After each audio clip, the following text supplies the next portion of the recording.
2 de fevereiro de 2017. No último teste da pré-temporada, Corinthians vence a Ferroviária de Araraquara aqui em Itaquera por 1-0, com gol marcado aos 49 do segundo tempo.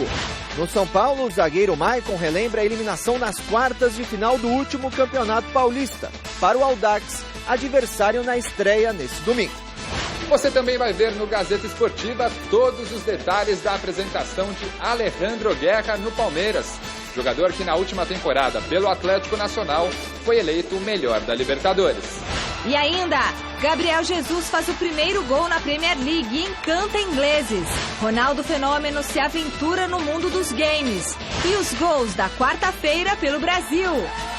Olá, boa noite. O Gazeta Esportiva começa falando do Corinthians, que sofreu para vencer a Ferroviária no último amistoso antes da estreia no Campeonato Paulista. Apesar do resultado positivo, o público de quase 22 mil torcedores que compareceram na Arena em Itaquera não gostaram muito não do futebol apresentado pelo Timão. Veja como foi o jogo na reportagem de Vinícius Rodrigues. Antes do jogo, apresentação de gala. Jogador por jogador do elenco corintiano sendo nomeado pelo rapper Rapping Hood. As ausências, os 4 garotos que estão no Sul-Americano Sub-20 e o recém-chegado Jadson. Frustrou o público presente no Itaquerão que estava à espera do meia. Na equipe titular que entrou em campo contra a Ferroviária, caras novas para a temporada. O zagueiro Pablo, o lateral Moisés, os meio-campistas Gabriel e Felipe Bastos e um velho conhecido da Fiel, o atacante Jô. Com a bola rolando pela primeira vez no ano no campo do Corinthians, o jogo começou com o Timão pressionando. Guilherme perdeu chance clara no começo. Depois, Moisés, de direita, assustou o goleiro da Ferroviária. O time de Araraquara respondeu. Com perigo, Cássio foi buscar. O primeiro tempo não teve grandes emoções. O campo encharcado não ajudou muito. Foi um festival de tombos. Fala aí, Carilli. Não me lembro de ter um jogo onde tantos jogadores escorregaram igual hoje. Não me lembro de todo esse tempo que a gente está aqui na Arena desde 2014. Jô, no fim da etapa inicial, ainda levou perigo à Ferroviária. Na volta do intervalo, um Corinthians 100% modificado. No gol, o jovem Kaique quase tomou um frango nesse chute de muito longe. Aos 19 minutos, o Timão reagiu com o Romero, travado na hora certa, e Bruno Paulo parando na defesa em 2 tempos do goleiro. Aos 24 minutos, Romero perdeu chance clara. 6 minutos mais tarde, Camacho aproveitou os escorregões na defesa da Locomotiva e finalizou sobre a baliza. Tudo se encaminhava para um melancólico 0-0. Até que aos 49 a bola de Camacho sobrou para Marquinhos Gabriel. Explode Itaquerão. Placar final, 1 Corinthians, 0 Ferroviária. O Corinthians encerra a pré-temporada com o vice-campeonato da Florida Cup, conquistado nos Estados Unidos, e a vitória por 1-0 sobre a Ferroviária de Araraquara, aqui em Itaquera. Resultados que, de certa forma, não convenceram a exigente torcida corintiana, mas que, para Fábio Carilli, dão indícios de uma boa temporada em 2017. Agora, o Timão vira a chavinha, porque sábado tem Campeonato Paulista, contra o São Bento, em Sorocaba. Estou muito satisfeito com o período, foi muito bom. Hoje, estreia de alguns jogadores, o próprio Moisés também, que praticamente na pré-temporada do ano passado ele acabou atuando pelo meio por ter a Arana e o Wendel, e agora jogando na sua posição mesmo por onde ele foi contratado.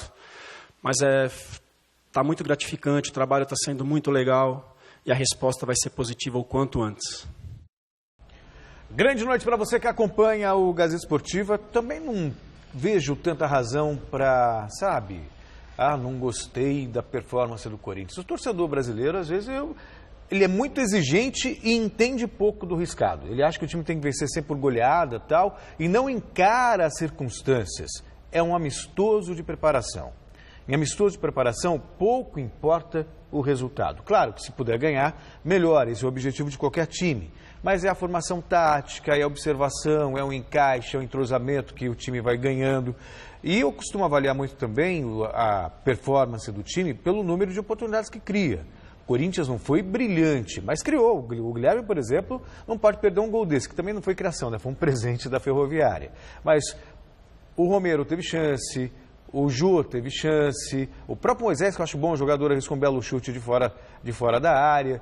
Enfim, o Marquinhos Gabriel encontrou o caminho do gol já no apagar das luzes, 50 minutos do segundo tempo, mas o Corinthians venceu e está se acertando. Foi um time no primeiro tempo, outro time no segundo. Eu, sinceramente, acho que o Corinthians tem tudo para fazer uma temporada digna.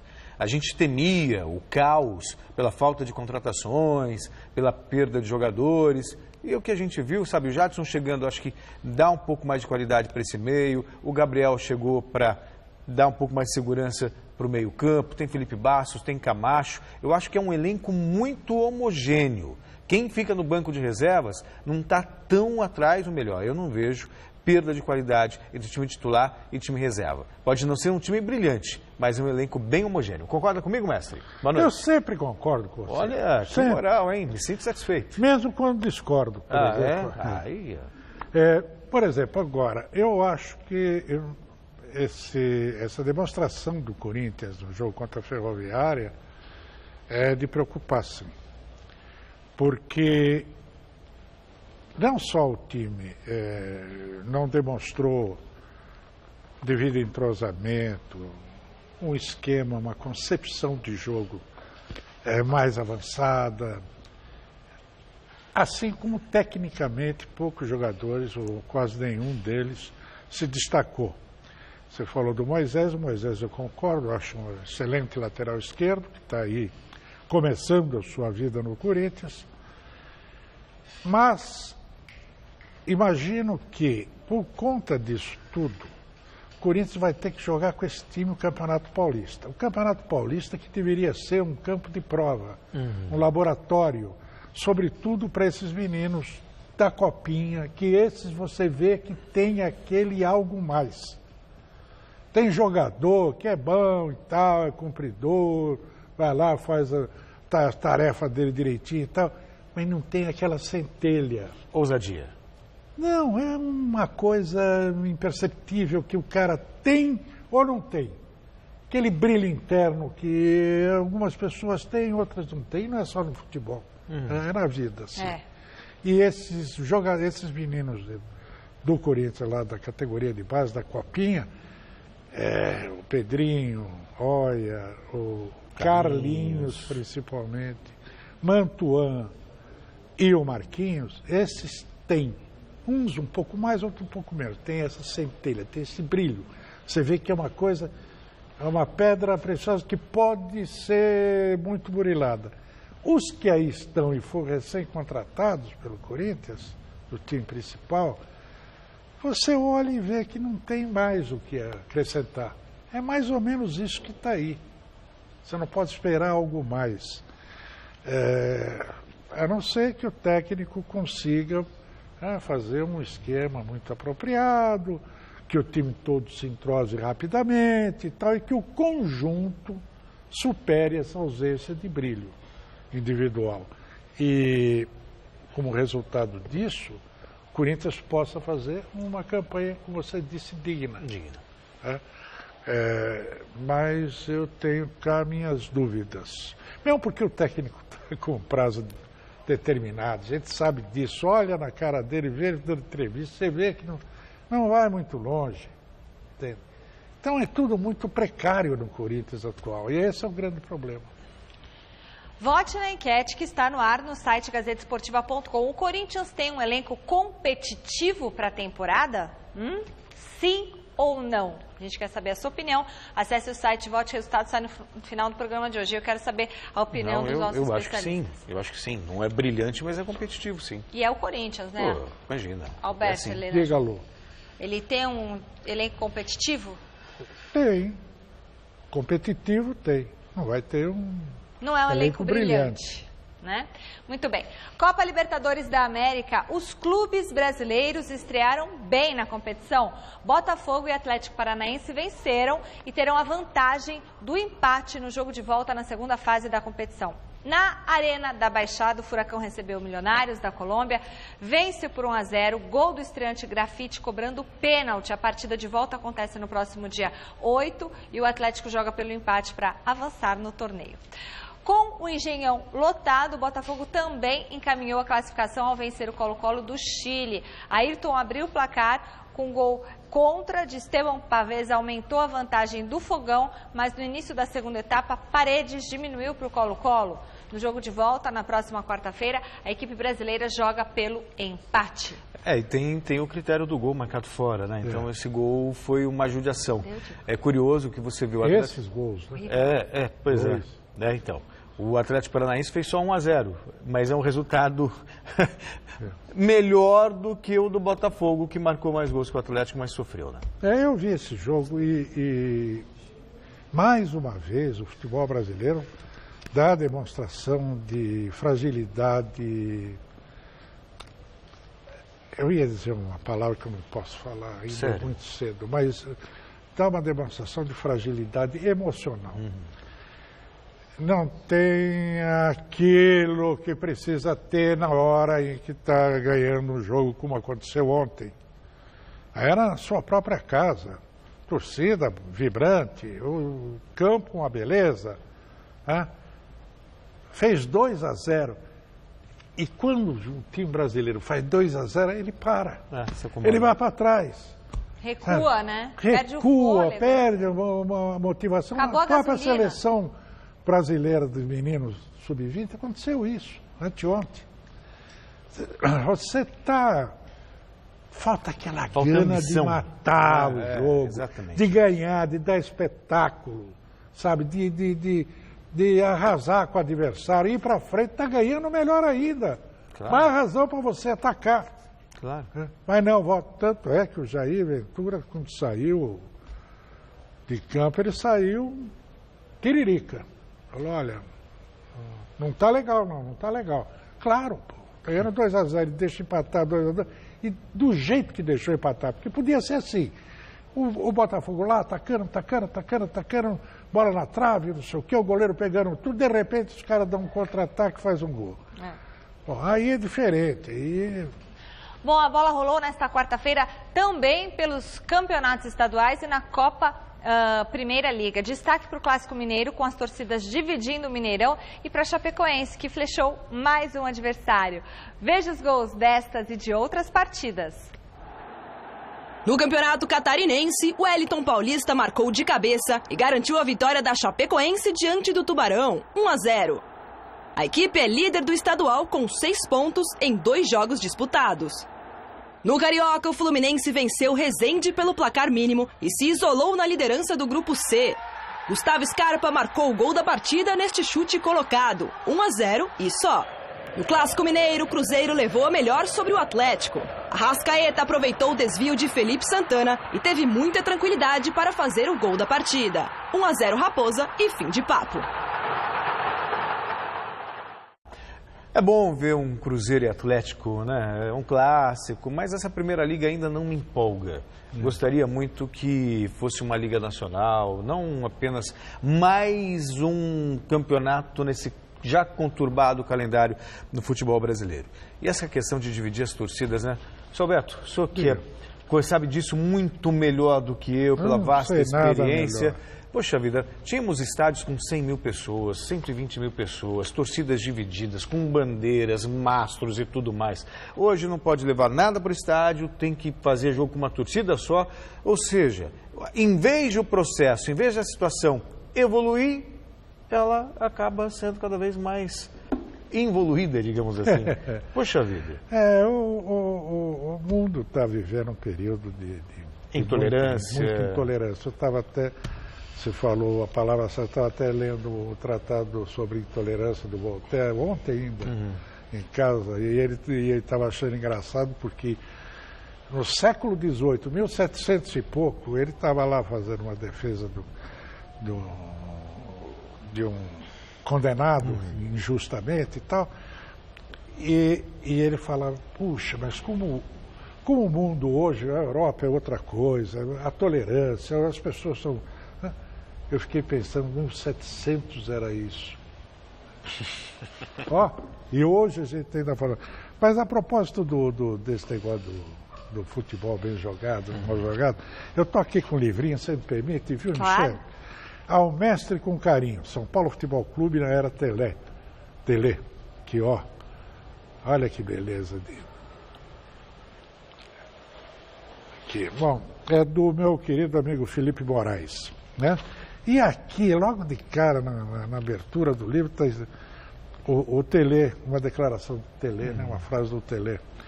É impossível se chegar à perfeição, mas é possível se aproximar dela. Este é o princípio básico que os técnicos brasileiros, os jogadores, a mídia brasileira, o torcedor deviam encampar definitivamente.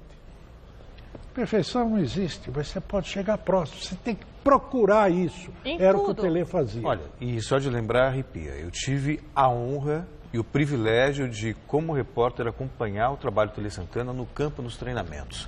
E era algo impressionante. Por quê, Os Celso? times sob o comando dele jogavam bem, mas não jogavam bem só porque ele trabalhava. Estava escurecendo, já não tinha mais luz no centro de treinamento. Ele estava lá falando para o Cafu, cruza direito, é assim. Ó, ia lá, mostrava como fazia e ficava obrigando o jogador a chegar o mais próximo possível da perfeição.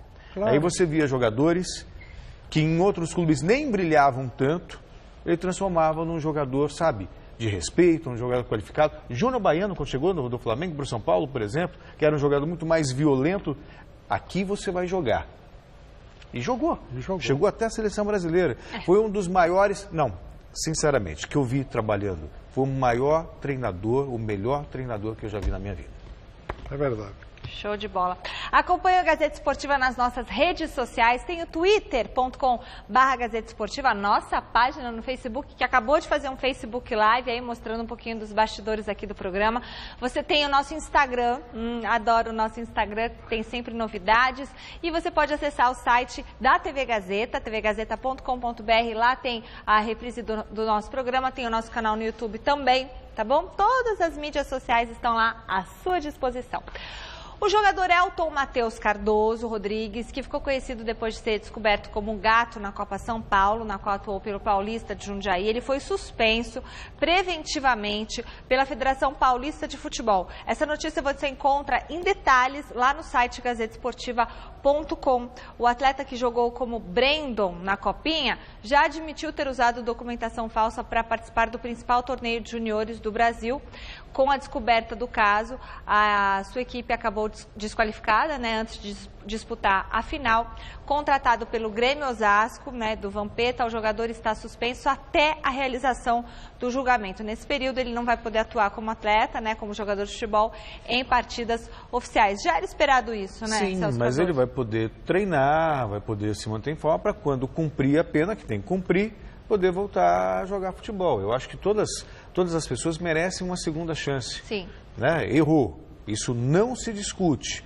Mas para cada erro tem lá as suas circunstâncias e você tem que fazer com que ele cumpra pelo erro, pague pelo erro que cometeu. Sim. E depois segue vida normal. Até porque, pelo que me consta, fazia uma boa performance pelo Paulista. Estou de acordo. Ele tem 1,90 m, joga bem, e o Vampeta falou o seguinte, não é que ele está dando a chance, está premiando o mau comportamento. Ele vai ter uma chance como os outros 30 jogadores do Grêmio Osasco. De repente ele se destaca, de repente não. Vai depender do trabalho que ele vai fazer em campo. Não, sabia que ele não ganhava R$1 pelo Paulista de Jundiaí? Não ganhava nada. Nem um prato de comida, hein? É que tem uma questão social e o Vampeta merece os parabéns por isso. Eu acho. Eu também não vejo premiando a criminalidade. Eu não vejo assim. Eu vejo ele dando uma chance, porque alguém, se não tiver a chance no futebol, muito provavelmente vai cair numa outra situação, que não é bom para a sociedade. Sim. A sociedade tem que dar uma oportunidade. Ele é muito então, se ele novo, foi mal orientado, se ele agiu de má fé, ok, que pague por isso, que aprenda a lição e possa se tornar uma pessoa de respeito. Só falar rapidinho, João Batista, eu falei pro Elton o seguinte, você vai lá jogar futebol, mas não aposte todas as suas fichinhas do futebol. Estude, faça uma faculdade de educação física, ou se não, vai pro basquete, porque ele é alto, gente, muito alto. Depois tá fácil fazer a faculdade. Ué, o Vampeta pode ajudar ele, consegue uma bolsa, né? Ele terminou o ensino médio lá. Então, acho que vale a pena estudar. Depois de se aventurar no mundo do pôquer, agora o Ronaldo Fenômeno está colocando os pés em um outro terreno, o dos jogos virtuais. Veja na reportagem de Jonas Campos. Tendência no mundo inteiro, os jogos eletrônicos já viraram febre no Brasil. Para se ter uma ideia, no ano passado, na final do Campeonato Brasileiro do jogo League of Legends, o ginásio do Ibirapuera recebeu mais de 15 mil pessoas. O CNB, equipe que ficou com o vice-campeonato na ocasião, apresentou ontem 2 investidores renomados para a atual temporada. O fenômeno do pôquer, André Acari, e o fenômeno dos campos, Ronaldo. É um mercado que eu acompanho muito diretamente, porque tenho filhos, meninos pequenos que gostam de jogar online, então tive uma certa facilidade de entender o investimento que eu estava fazendo. Nos últimos 11 anos eu estou super envolvido com o pôquer, né? Eu sou jogador profissional de pôquer, campeão mundial de pôquer. E no final das contas eu gosto de jogo. Qualquer jogo eu sou apaixonado. Não quero saber qual jogo eu tô lá. Os Bloomers, como são conhecidos, disputam hoje a elite do League of Legends do Brasil e são considerados favoritos para a temporada. Responsabilidade que aumenta ainda mais com o investimento de astros do esporte convencional. Ronaldo e Acari chegam para apoiar, divulgar e quem sabe até se aventurar nos jogos eletrônicos. Já joguei umas 3 partidas, meu filho me ajudou também a ensinar sobre o jogo. Comprei um computador especial para o jogo, mouse especial para o jogo, tudo.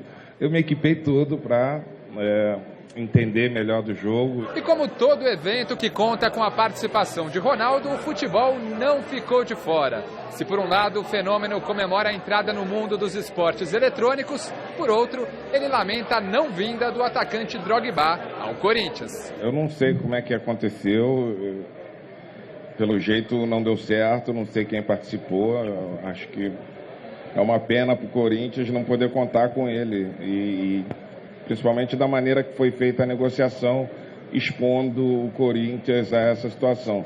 E se o assunto são os atacantes do futebol mundial, o fenômeno destaca o momento especial de Gabriel Jesus, que ontem marcou o primeiro gol com a camisa do Manchester City. Estou muito feliz por ele, é um garoto fantástico, tem um futuro incrível pela frente e só desejo que ele continue brilhando. A seleção brasileira do técnico Tite também é motivo de alegria para quem já brilhou tanto com a amarelinha. Há muito tempo a gente via vivendo momentos de incerteza na seleção brasileira, muito baixa qualidade técnica e poucos resultados. E agora temos o Tite que organizou a casa e os resultados vão aparecer. Tá parecendo Maguila, não tá não? Depois de um período de certa estabilidade, a política do Palmeiras voltou a ferver no início de 2017, especialmente pela candidatura de Leila Pereira, proprietária da principal patrocinadora do clube, ao Conselho do Verdão, algo que foi combatido pelo ex-presidente Paulo Nobre, já que, segundo ele, feria o estatuto do clube. Ontem, ela apresentou a candidatura para ser conselheira e mostrou que está vindo com força na eleição. Apoio pesado ela já tem, o da maior torcida uniformizada do Palmeiras, em troca de um carnaval mais rico. É um projeto que eles aprovaram pela Lei Rouanet, um projeto super bem elaborado, que foi aprovado pelo Ministério da Cultura. Fui procurado pelo presidente da escola, me apresentou o projeto, estava correto, e eu não vejo problema absolutamente nenhum em aplicar em lei incentivada. E apoio robusto também de um ex-presidente muito poderoso. Uma das nossas candidatas da chapa Palmeiras Forte, com muita força para vir se somar ao clube. Votos de eleitores menos populares são mais do que bem-vindos. Leila Pereira, empresária, a grande parceira comercial do Palmeiras há 2 anos, faz a chamada política de boa vizinhança no lançamento da candidatura dela para o Conselho Deliberativo do Verdão. Entre os convidados não está um ex-aliado, hoje inimigo público dela. Por que no meio dessa caminhada você e Paulo Nobre entram em rota de colisão? Olha, eu fiz uma promessa para mim mesmo que eu vou olhar para frente. Na minha vida, meu partido é PPF. Eu não sou nem de direita, nem do seu de esquerda. Eu sou do partido para frente. Eu só olho para frente. Então eu não gostaria de comentar, de fazer qualquer comentário sobre problemas que aconteceram no passado. Mas é o passado dela que incomoda Paulo Nobre e seus pares, que tentam impugnar a polêmica candidatura de Leila Pereira por suposto descumprimento de prazo mínimo como sócia do clube para concorrer ao pleito do dia 11 de fevereiro. Eu sou sócia desde 96, tanto sou sócia desde 96 que eu votei no Maurício Gagliotti. Eu não sei, esse problema que ocorreu está sendo tratado administrativamente pelo Palmeiras. Então eu não tenho nada a declarar, eu sou sócia desde 96. Por enquanto, ela é uma pretendente ao conselho e principal investidora no futebol alviverde. Se irá se eleger é uma coisa, mas certamente Leila Pereira continuará colocando o dinheiro das empresas que comanda no cofre do porquinho. Eu amo o Palmeiras, eu estou no Palmeiras para ajudar o Palmeiras. Essa minha candidatura é que nesses 2 anos eu senti que eu posso ajudar muito mais o Palmeiras me envolvendo na política. Então é por isso que eu sou candidata a conselheira, mas não tem absolutamente nada a ver. O contrato vai ser renovado de qualquer jeito. Vocês podem cobrar isso de mim. Eu te garanto que o valor não vai ser inferior ao que é hoje. Bom, e hoje ela estava na apresentação do meia Alejandro Guerra, um dos principais reforços do Verdão para a temporada e escolhido em 2016 como o melhor jogador da Copa Libertadores da América. E ele chegou mirando o bicampeonato da competição. Veja na reportagem. Depois de Felipe Melo, Rafael Veiga, Michel Bastos, Johan, Antônio Carlos, Keno e William Bigode, o Palmeiras apresentou na tarde de hoje um dos mais esperados reforços para 2017. O venezuelano Alejandro Guerra.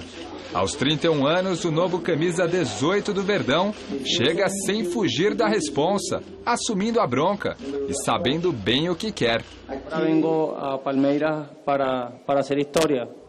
Venho ao Palmeiras para fazer história. Quero levantar muitos troféus e ganhar o carinho dentro de campo com minhas atuações. Que as pessoas possam desfrutar cada jogo nosso. Na última temporada, jogando pelo Atlético Nacional, Alejandro Guerra foi campeão da Libertadores e eleito o melhor jogador do torneio. Agora no Palmeiras, ele é peça fundamental para ajudar o Verdão no principal objetivo do ano, a conquista da América. E para conquistar esse troféu, há que ter uma grande família. Para conquistar esse título, temos que formar uma grande família. Precisamos de todos juntos, atletas, comissão técnica e torcida. Nas partidas em casa é muito importante sentir o apoio dos torcedores. Não vamos encontrar jogos fáceis e devemos pensar passo a passo. A sorte também é importante e isso se busca com o trabalho no dia a dia. A vontade Guerra está com os novos companheiros, incluindo os estrangeiros do elenco. O colombiano Yerry Mina é um dos que tem ajudado o venezuelano no processo de adaptação. Yerry é um personagem. Yerry, com seu carisma... Yerry Mina é um personagem. Com seu carisma e também com esforço e trabalho, ganhou as pessoas. Desde quando cheguei, ele tem conversado muito comigo, me ajudando dentro e fora de campo. Ele me ajuda a traduzir palavras que não entendo, assim como Lucas Barrios, Zé Roberto, Michel Bastos. Há um grupo muito bom, são campeões do Brasil e demonstram a grande família que são. Por algo são os campeões de Brasil e demonstram a grande família que são. E será que vem outro estrangeiro por aí? Guerra comentou sobre o interesse do Palmeiras no atacante Miguel Borja, com quem atuou na última Libertadores. Eu fiz uma boa relação com Miguel. Eu tenho uma boa relação com o Miguel, mas não falo com ele desde a disputa do Mundial de Clubes em dezembro. Esperamos que, se vier, seja para o melhor. E caso não venha, tudo bem. A vinda dele fica a cargo da direção. Isso já se encargará a diretiva para poder trazê-lo. Se me permite uma adaptação aí na tradução, isso não me pertence. Né? Bom, o Guerra, ele bate nessa tecla de família, pode parecer lugar comum, mas se a gente analisar com muita atenção, não é não. O jogador vem de fora, um país diferente, uma língua diferente, então quando ele fala de grande família, é de se sentir em casa, de ter a possibilidade de encontrar nos jogadores acolhimento. Pode parecer bobagem, não, o jogador chega e tem que jogar futebol. O ambiente é fundamental para que as coisas aconteçam. Se sentir aceito, se sentir acolhido e ter uma boa relação. E o Guerra toca num ponto, me parece que ele é muito dependente disso. E se houver realmente essa conexão entre interesses de jogadores, porque veja só, são muitos jogadores experientes. Michel Bastos passou pelo futebol europeu, Felipe Melo. Normalmente tem Zé Roberto, normalmente tem também ego misturado com essa experiência. Tem jogador que trabalha muito bem isso, outros nem tanto. E muitas vezes, por causa disso, o ambiente, sabe, ciúme, concorrência, pois é. Acho que ele está dando, de maneira indireta, um recado, sabe? Acho que tem algo subliminar aí nesse discurso do Guerra. Esse é o discurso do cara que chega e quer se turmar, né? Claro. Ele não quer ficar à margem do grupo. Mas o Guerra é bom jogador, mas é um jogador que já está com 31 anos de idade. E ele, no ano passado, ele jogou, eu tenho a impressão que menos de 40% dos jogos do seu time. Foi mais no primeiro semestre. E ele, perguntado sobre isso, ele disse, não, é porque o técnico prefere o rodízio, não sei o que e tal. Não sei, precisamos ver se ele vai ter a regularidade que o Palmeiras precisa. Embora o Palmeiras tenha um elenco suficientemente bom e grande para que os jogadores possam se alternar. No São Paulo, o técnico Rogério Ceni acerta os últimos detalhes da equipe que vai enfrentar o Audax na primeira rodada do Paulistão. Veja com Adriano Dolfi. Um susto no treino do São Paulo. Nesta dividida entre Breno e Chaves, pior para o argentino. Atendido pelo Dr. Sanches, o atacante chegou a deixar a atividade, mas para alívio da comissão técnica, nada grave. A competitiva era Rogério Ceni continua mostrando também novidades. Quase 2 horas depois do início da atividade, lá estava o zagueiro Maicon, em um treinamento específico para os jogadores do sistema defensivo. Eu vejo um Rogério muito feliz e um Rogério que nos cativa bastante. E ele tem tudo para vencer, eu fico feliz pela alegria dele, pela motivação dele participando dos treinos, batendo falta, treinando como zagueiro, assim como outro dia ele treinou comigo como zagueiro. E a gente fica muito feliz com o desempenho dele como treinador. Também, às vezes, como um falso jogador, vamos dizer ali. Um jogador que está nos ajudando bastante também. Na entrevista coletiva, o zagueiro Maicon relembrou a eliminação nas quartas de final do Campeonato Paulista, justamente para o adversário deste domingo. E garante que o São Paulo está preparado para encarar o Audax, inclusive a forma de atuar implementada pelo técnico Fernando Diniz. Posso te dizer que a gente vai estar preparado para o confronto de domingo. A gente sabe perfeitamente a maneira com que eles irão jogar. A gente tem a nossa estratégia, assim como eles têm a estratégia deles. Se eu ficar falando aqui, eles já vão saber a nossa estratégia para domingo. Mas eu posso te afirmar que a equipe para domingo vai estar bem preparada. E eu tenho certeza que a gente vai fazer um belíssimo jogo. Maicon comentou a possibilidade da partida ter baixa presença de público, por conta do alto valor no preço dos ingressos. O mando de campo é deles, eles decidem se eles querem pôr 100, 200, 300. Não tem importância nenhuma, o São Paulo vai ser o São Paulo do mesmo jeito, 11 contra 11 dentro de campo. É claro que a gente espera o apoio máximo da torcida. Se comparecer, a gente vai ficar feliz. Se não comparecer, também a gente vai ficar feliz do mesmo jeito, porque o São Paulo não vai mudar por causa de um jogo. E eu tenho certeza que tem tudo para dar certo no domingo. Com torcida ou não do São Paulo, a gente vai com força máxima. Tudo isso para um novo São Paulo, com promessa de uma nova identidade e disposto a acabar com um jejum de 12 anos sem título paulista. A gente vai ter que trabalhar para isso, para que esse jejum termine esse ano. A gente vai dar o nosso melhor e eu tenho certeza que com a equipe que a gente tem em 2017, a gente tem tudo para começar a mudar essa história. Acha mesmo, mestre Alberto Lena, que o São Paulo possa brigar pelo Campeonato Paulista e quebrar esse jejum aí que vem desde 2005? Olha, eu preciso ver esse time jogar, porque... Não serve como referência a River Plate e Corinthians? Nada, não serve. Inclusive porque o time é outro. E tem outros jogadores, né, que entraram depois daquela experiência. Não está para assistir os treinos, portanto não sabe exatamente qual é a concepção, o conceito que o Rogério quer aplicar no São Paulo, e saber como é que é o time, porque não adianta ser... Eu digo assim, eu quero um time que joga ofensivamente, escala o jogador de características defensivas, eu não vou conseguir obter essa minha proposta. Então é preciso ver, futebol é prática, né?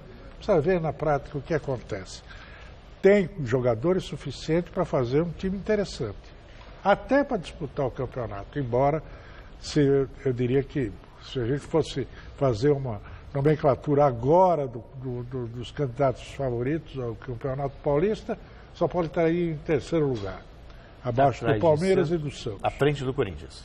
Eu acho que é à frente do Corinthians. Mas, enfim, vamos ver, só vendo.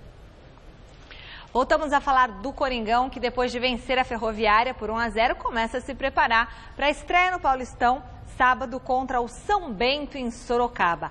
A dificuldade do Corinthians em balançar as redes adversárias foi assunto da coletiva do meio-campista Felipe Bastos. O repórter Fernando Gavini esteve no CT Joaquim Grava acompanhando a quinta-feira do Timão. Confira. Um dos maiores problemas apresentados pelo Corinthians nos amistosos disputados na pré-temporada é a dificuldade de conseguir criar situações de gol. A gente sabe que a gente tem que melhorar algumas coisas ainda, mas como o Carille tem conversado com a gente primeiro conserta a cozinha, a gente conserta ali atrás, a gente para de tomar gol, a gente para de sofrer um pouquinho nos jogos, para que a gente possa passar um pouco para frente e conseguir fazer gols, conseguir criar mais jogadas de gols. Enquanto o entrosamento não é o ideal, uma das maneiras de encurtar o caminho até o gol é usando a altura do time corintiano e as bolas paradas, que por enquanto estão sob responsabilidade de Felipe Bastos. E o Carille tem cobrado bastante da gente para que a gente bata bem as bolas, porque a gente tem um time muito alto e a gente não precisa botar muito forte essa bola dentro da área. E eu já trabalhei com alguns jogadores típico igual o Balbuena e o Pablo, o Dedé, por exemplo, trabalhei no Vasco, era uma bola não muito forte, uma bola mais alçada, que tem quase a mesma característica que eles, que atacam bem a bola. Além da função nas bolas paradas, Fábio Carille tem um desafio para Felipe Bastos. O treinador quer que o jogador exerça o mesmo papel que tinha Renato Augusto no time campeão brasileiro de 2015. Admiro muito o Renato, já conheço ele também de muito tempo lá da base e sei do quanto ele é capaz, mas eu tenho a minha história, eu tenho a minha característica, um pouco diferente da dele também, a minha mais marcação, saída de bola, o Renato mais chegada, mais meia. Mas uma coisa é certa, pelo menos na opinião de Felipe Bastos, por mais longo que seja o caminho que falta para acertar o time, o Corinthians terá condições de brigar pelo título. Vai dar para a gente disputar o título, o torcedor pode confiar na gente. A gente tem trabalhado bastante sobre todos os aspectos que a gente errou no passado, que já me boto nesse, porque eu já faço parte do grupo. Então a gente sabe do que a gente tem que melhorar.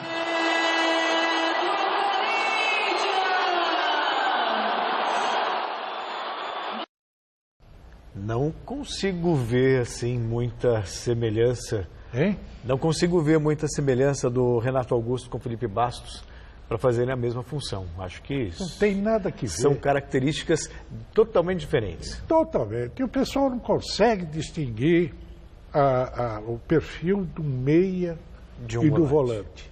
Eles continuam misturando tudo. E agora estão misturando ponta com meia. Jogador de lado é meia, chama de meia.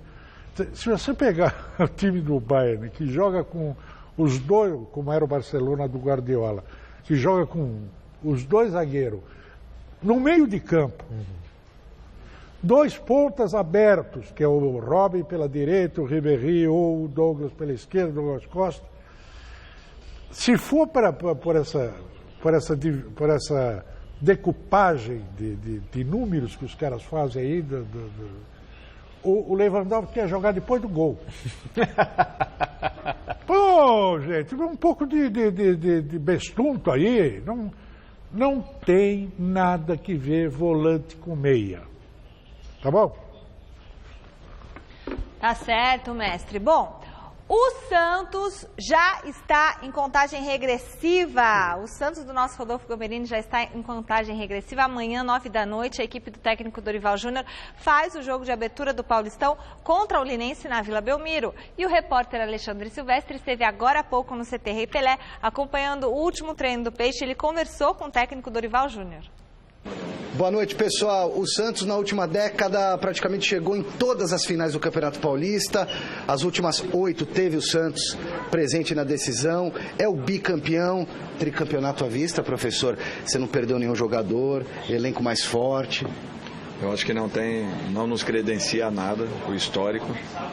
Naturalmente que eu espero que o Santos produza e faça, pela sua produtividade, um belo campeonato. Eu sinto a equipe melhor preparada do que talvez em 2015, que foi iniciado esse processo. E aí mais um detalhe importante, né? Ninguém esperava o Santos naquele momento. Vinha perdendo muitos jogadores, né? Trazendo novos atletas e de repente a equipe chega às finais e é campeã. Então é por isso que não existe favoritismo. Nós não colocamos dessa maneira em momento nenhum. O Santos é, sim, uma equipe forte, capacitada a poder chegar, porém vai ter que trabalhar muito, até porque, na minha concepção, será o campeonato mais difícil dos últimos anos e eu não tenho dúvidas que nós teremos aí gratas surpresas e as equipes grandes tendo que tomar muito cuidado. A abertura do Paulistão é amanhã, aqui na Vila Belmiro, o Santos jogando contra o Linense. O que você pode falar desse time do interior? Olha, nós vimos as últimas 2 apresentações do Linense. Estamos colhendo o máximo de material possível. É apenas o início de temporada ainda. Só passaremos a conhecer melhor todas as equipes da competição, talvez aí depois da 4ª, 5ª rodada. Teremos que ter muitos cuidados. Exige uma partida que exige uma postura agressiva de combate, mas acima de tudo de muito respeito ao adversário, tentando fazer o nosso melhor com simplicidade, como a equipe do Santos vem jogando nos últimos tempos. Escalação do Santos, Dorival, com a sua ajuda, é o Vanderlei, Vitor Ferraz, o Veríssimo e o Yuri jogando improvisado na zaga com o Zeca. Fechou a linha defensiva. Exatamente, isso aí. Meio de campo, Renato, poupado hoje, tem um probleminha, né? Particular, vai jogar? Joga. Ele teve uma audiência pública, né? Tinha necessidade de estar presente. Tá bom. Então o Renato joga junto com o Thiago Maia, Lucas Lima, e na frente é Copete, Rodrigão e Vitor Bueno, porque o Ricardo Oliveira teve o problema da cachumba e só daqui a algum tempo que ele pode voltar, né? O Ricardo ainda requer cuidados aí, teremos que ter uma atenção especial com o atleta. Ele está praticamente começando agora uma ou outra atividade física ainda muito leve. Ainda vai demandar um tempo maior aí, uma pena, porque o Ricardo é um jogador importantíssimo em todo esse contexto. Muito obrigado, boa sorte. Obrigado. Um abraço. Tenhamos aí um grande campeonato, é o que eu espero. Começa amanhã, 9h na Vila Belmiro, Santos do Dorival contra o Linense. Tchau.